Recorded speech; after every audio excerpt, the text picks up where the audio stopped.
ఛానలుకి స్వాగతం. 2026వ సంవత్సరం మార్చి 3వ తేదీన హోలీ రోజునే చంద్రగ్రహణం ఏర్పడబోతోంది. అయితే పట్టు విడుపు సమయాలు ఏంటి? సూతక కాలం ఎప్పుడు ప్రారంభమవుతుంది? ఈ యొక్క గ్రహణ ప్రభావం ఏ విధంగా ఉంటుంది? హోలీ రోజునే చంద్రగ్రహణం ఏర్పడటం వల్ల ఏం జరుగుతుంది? ఈ పూర్తి అంశాల గురించి వీడియోలో క్లుప్తంగా తెలుసుకునే ముందు మా చిన్న రిక్వెస్ట్ ఏంటంటే, ఇదివరకు మా ఛానల్ని మీరు సబ్స్క్రైబ్ చేసుకున్నట్లయితే సబ్స్క్రైబ్ చేసుకోండి. అలాగే పక్కన ఉన్న గంట సింబల్ మీద ఆల్ అప్డేట్స్ ని క్లిక్ చేయండి. అప్పుడే మేము అప్లోడ్ చేసే ప్రతి వీడియోకి మీకు నోటిఫికేషన్ అనేది వస్తుంది. ఈ 2026వ సంవత్సరం మార్చి 3వ తేదీ రోజు ఒక విశిష్టమైన ఆకాశ మార్మికం జరగబోతోంది. హోలీ పండగ రోజునే చంద్రగ్రహణం ఏర్పడుతుంది. పవిత్రమైన పౌర్ణిమ రోజున భూమి నీడలో చంద్రుడు మునిగే ఈ అద్భుతమైన సమయం కేవలం ఒక ఖగోళ సంఘటన కాదు, మన ఆత్మశుద్ధికి, మన చింతనకు, మనస్సు శాంతికి దారిచూపే దివ్యక్షణం. అయితే మనకు తెలిసినట్లుగా చంద్రుడు సూర్యుడి కాంతిని ప్రతిబింబిస్తూ రాత్రిని ప్రకాశవంతం చేస్తాడు. కాని ఒక అద్భుతమైన సమయంలో భూమి సూర్యుడు మరియు చంద్రుడి మధ్యలో పడి చంద్రుడికి వెలుతురు చేరకుండా అడ్డుకుంటుంది. అప్పుడు చంద్రుడు భూమి నీడలో మునిగిపోతాడు. అదే చంద్రగ్రహణం. ఆ సమయంలో చంద్రుడు ఎరుపు రక్తాకార రంగులో కనిపిస్తాడు. దాన్ని శాస్త్రవేత్తలు బ్లడ్ మూన్ అంటారు. భక్తులు మాత్రం శక్తి రాత్రి అని భావిస్తారు. 2026లో హోలీ పండుగ మార్చి 3వ తేదీ నాడు జరుగుతుంది. అదే రోజు పౌర్ణిమ మరియు అదే రోజు పూర్తి చంద్రగ్రహణం. ఇది భారతదేశంలో కూడా స్పష్టంగా కనిపిస్తుంది. అయితే గ్రహణ ప్రారంభం సాయంత్రం 3:20 మధ్యలో 5 గంటల సమయం వరకు గాఢ నీడ పడుతుంది. గ్రహణం ముగింపు సమయం వచ్చేసి సాయంత్రం 6:47 వరకు ఉంటుంది. ఇది కేవలం ఖగోళ సంఘటన కాదు. ఈరోజు హోలీ రంగుల మధ్య ఆకాశం రక్తఛాయలో కనిపిస్తుంది. అయితే గ్రహణం కంటే ముందే ప్రతి దేవాలయం తలుపులు మూసేస్తారు. ఎందుకంటే గ్రహణ కాలంలో ప్రకృతిలో శక్తుల మార్పు జరుగుతుందని వేదాలు చెబుతున్నాయి. అయితే సూతక కాలం వచ్చేసి ఉదయం 9:39 నుండి ప్రారంభమవుతుంది. గ్రహణం ముగిసే సమయం అంటే సాయంత్రం 6:47 వరకు సూతక కాల సమయం ఉంటుంది. ఈ సమయంలో మన పూర్వీకులు చెప్పిన చిన్న చిన్న సూచనలు ప్రతి ఒక్కరూ పాటించాలి. ఈ సమయంలో పూజలు అస్సలు చేయకండి, కొత్త పనులు అస్సలు ప్రారంభించకండి, అలాగే వంట చేయటం అస్సలు చేయకండి. అయితే ఎవరైనా ఈ సమయంలో తినాల్సి వస్తే కనుక తులసి ఆకులు పెట్టి తినండి, జపాలు మంత్రాలు చదవండి, హరినామ స్మరణ చెయ్యండి. అయితే గ్రహణం రోజున ఏం చెయ్యాలి అంటే, మీరు భయపడాల్సిన అవసరమైతే లేదు. గ్రహణం మనకు ఆత్మ పరిశీలన చేసే సమయం. ఒక చిన్న ధ్యానం చేయండి. నేను ప్రకృతిలో ఒక భాగం, నా మనస్సు ప్రశాంతంగా ఉండాలని మీరు మనసులో చెప్పుకోండి. స్నానం చేసి ధ్యానం ప్రారంభించండి. ఓం చంద్రాయ నమః అనే మంత్రాన్ని 108 సార్లు జపించండి. గ్రహణం తర్వాత తులసి ఆకులు నీటిలో వేసుకుని ఆ నీటితో స్నానం చేయండి. ఇది శుద్ధి ప్రతీకం.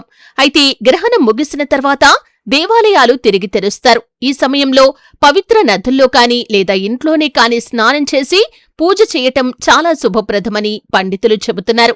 అయితే గ్రహణం తర్వాత అన్నదానం చేయటం, గోమాతకు ఆహారం పెట్టటం దీర్ఘ ఆయుర్దాయానికి దారి చూపుతుంది. అయితే హోలీ అంటే పాపాలను దహనం చేసి పవిత్రతకు ప్రవేశం. చంద్రగ్రహణం అంటే అంధకారాన్ని తీర్చే జ్ఞాన వెలుగు.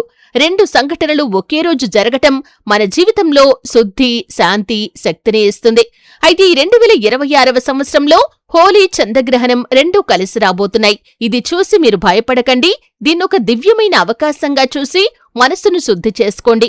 ఆకాశంలో చంద్రుడు నీడలో మునిగినా మన హృదయంలో వెలుగు ఎప్పుడూ ఉండాలి. చంద్రుడు మన మనస్సుకు అధిపతి. అందుకే చంద్రగ్రహణం మన ఆలోచనల మీద, మన భావాల మీద ప్రభావం చూపుతుంది. రాశి ఆధారంగా చూస్తే మేషరాశి వారికి కొత్త ఆలోచనలకు ఆరంభం, కాని ఆవేశాన్ని తగ్గించుకోండి. వృషభ రాశి వ్యక్తులకి కుటుంబ సంబంధాల్లో శాంతిని కాపాడుకోవలసిన పరిస్థితులు కనిపిస్తున్నాయి. మిథున రాశి వ్యక్తులకి ఆధ్యాత్మికత వైపు ఆకర్షణ పెరుగుతుంది. కర్కాటక రాశివారికి భావోద్వేగాలు పెరుగుతాయి. ధ్యానం మీకు శాంతిని ఇస్తుంది. సింహరాశి వ్యక్తులకి నాయకత్వ భావం బలపడుతుంది, కాని వినయం చాలా అవసరం. కన్యా రాశివారికి ఆరోగ్యంపై శ్రద్ధ చాలా ముఖ్యం. తులారాశివారికి నిర్ణయాలు ఆలస్యమవుతాయి. గ్రహణం తర్వాత మంచి మార్గం మాత్రం వస్తుంది. వృశ్చిక రాశి వ్యక్తులకి ఆధ్యాత్మిక శక్తి పెరుగుతుంది. జపం చేయటం మీకు చాలా శుభం. ధనుస్సు రాశివారికి కొత్త మార్గాలు తెరుచుకుంటాయి. మకర రాశివారికి జాగ్రత్తగా మాట్లాడటం చాలా ముఖ్యం. మీ మాటలు బలంగా ఉంటాయి. కుంభరాశివారికి ఆర్థిక లాభాలకు మార్గం ఏర్పడుతుంది. మీన రాశివారికి మీ మనస్సు ప్రశాంతంగా ఉంటుంది. ధ్యానం ద్వారా మీకు శక్తి కూడా పెరుగుతుంది. అయితే గ్రహణ సమయంలో మంత్రజపం చేయటం ఎంతో శక్తివంతమని వేదాలు చెబుతున్నాయి. ఈ సమయంలో చేసిన జపం పుణ్యం 1000 రెట్లు ఫలితాన్నిస్తుందని గరుడ పురాణం చెబుతుంది. ఓం చంద్రాయ నమః అనే మంత్రాన్ని మీరు గ్రహణ సమయంలో జపించటం ద్వారా మనసుకు శాంతి లభిస్తుంది. ఓం నమో నారాయణాయ అనే మంత్రాన్ని జపించటం ద్వారా దైవ సాన్నిధ్యానికి దగ్గరవుతారు. ఓం నమశివాయ అనే మంత్రాన్ని జపించటం ద్వారా శుద్ధి, భయ నివారణకు మార్గాలు తెరుచుకుంటాయి. అయితే గ్రహణం తర్వాత స్నానం చేసి శుద్ధిగా ఉండి తులసి ఆకులను తీసుకుని గంగాజలంలో కలిపి వాటిని ఇల్లంతా కూడా చల్లండి. దీపం వెలిగించి చంద్రుడికి నమస్కారం చేసుకోండి. అరటి, పాలు, తేనెతో అభిషేకం చేయవచ్చు. పూజ తర్వాత పిల్లలకు, జంతువులకు అన్నదానం చేయండి. ఇలా చేసిన పూజ మన జీవితంలో శాంతిని, ఐశ్వర్యాన్ని, సానుకూల శక్తిని తీసుకుని వస్తుంది. భూమి, చంద్రుడు, సూర్యుడు ఒకే రేఖలో ఉన్న ఈ సమయాన్ని వేదాలు దివ్య దానకాలం అంటాయి. గ్రహణం తర్వాత దానం చేస్తే అది దశగుణం ఫలిస్తుంది. శాస్త్రం ప్రకారం అన్నదానం మీకు అద్భుతమైన ఫలితాలనిస్తుంది. అలాగే వస్త్రాలు దానం చేయవచ్చు. విద్యార్థులకి అధ్యయన సామాగ్రిని దానం చేయవచ్చు. అలాగే జలదానం కూడా అద్భుతమైన ఫలితాలనిస్తుంది. ఈ దానాలు చేయటం ద్వారా మన పాపాలు తొలగిపోయి సౌఖ్యం కలుగుతుంది. అయితే భక్తులు ఏమంటారంటే చంద్రుడు మనస్సును సూచిస్తాడు. గ్రహణం అంటే మనసులోని చీకట్లు, భయాలు, కోపం అన్నీ బయటకు రావటం. ఈ సమయం మనకు అంధకారం తర్వాత వెలుగు వస్తుంది అని గాఢమైన సత్యాన్ని గుర్తు చేస్తుంది. అందుకే పురాణాలలో కూడా రాహు, కేతువు యొక్క కథ ఉంది. అది చెడు కాదు, అది అహంకారాన్ని తొలగించే సంకేతం. చంద్రుడు మళ్లీ వెలుగు చూసినట్లు మనం కూడా సమస్యల తర్వాత శాంతిని చేరవచ్చు. హోలీ అంటే రంగుల పండుగ, పాపాలను దహనం చేసే పవిత్రమైన సమయం. చంద్రగ్రహణం అంటే మనసులోని చీకటిని తొలగించే శక్తి. ఇవి రెండూ కలిసే రోజు భౌతికంగా రంగులు, ఆధ్యాత్మికంగా వెలుగు. ఈరోజు మీరు హోలీ ఆడేటప్పుడు ఒక క్షణం ఆకాశం వైపు చూసి నా జీవితంలోనూ చీకట్లు తొలగిపోవాలి అని ప్రార్థించండి. అదే నిజమైన హోలీ. ఖగోళ శాస్త్రం ఏం చెబుతుందంటే గ్రహణం ఒక సహజమైన నీడ సంఘటన.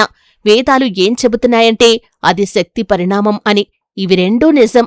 భక్తి శాస్త్రాన్ని నిరాకరించదు, శాస్త్రం భక్తిని తగ్గించదు. మనం కూడా అలాగే ఉండాలి. తెలివితో ఆచారాన్ని కలపాలి. ఈ 2026 మార్చి 3వ తేదీన చంద్రగ్రహణం మనకొక గుర్తు. ఏ చీకటైనా సరే శాశ్వతం కాదు. మన ఆత్మ వెలుగు ఎప్పుడూ తిరిగి ప్రకాశిస్తుందని. అందుకే ఈరోజు భయంగా కాకుండా భక్తిగా, ధ్యానంగా, శాంతిగా గడపండి. ఖచ్చితంగా శుభ ఫలితాలు మీరు చూశారు కదండి. 2026వ సంవత్సరం మార్చి 3వ తేదీన పౌర్ణమి రోజు రాబోతున్నటువంటి చంద్రగ్రహణం యొక్క పట్టు విడుపు సమయాలు ఏంటి, గ్రహణ ప్రభావం ఏ విధంగా ఉంటుంది, హోలీ పండగ రోజునే ఈ యొక్క గ్రహణం ఏర్పడటం వల్ల ఎటువంటి ప్రభావం ఉండబోతుంది అని పూర్తి అంశాల గురించి తెలుసుకున్నారు. వీడియో నచ్చితే ఖచ్చితంగా లైక్ చేయండి. మరిన్ని మంచి మంచి వీడియోల కోసం ఇప్పుడే మా ఛానల్ని సబ్స్క్రైబ్ చేసుకోండి.